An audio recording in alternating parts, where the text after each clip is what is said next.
When cricket meets aerodynamics, you get MS Dhoni's legendary helicopter shot. Picture this, the stadium's buzzing, the bowler runs in, and then, wham, Dhoni whips out the helicopter shot. With a flick of his wrists and a mighty swing, the ball sails over the leg side, leaving everyone astounded. This isn't just any cricket shot, it's Dhoni's signature move, crafted with a bottom-handed grip and a swift, sweeping follow-through, mimicking the blades of a helicopter. The strength, the timing, the sheer power, it's poetry in motion.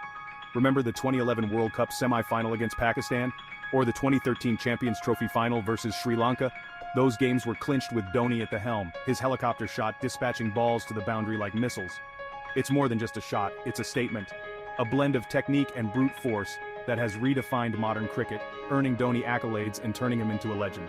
So next time you see that whirl of a bat, know you're witnessing a master at work.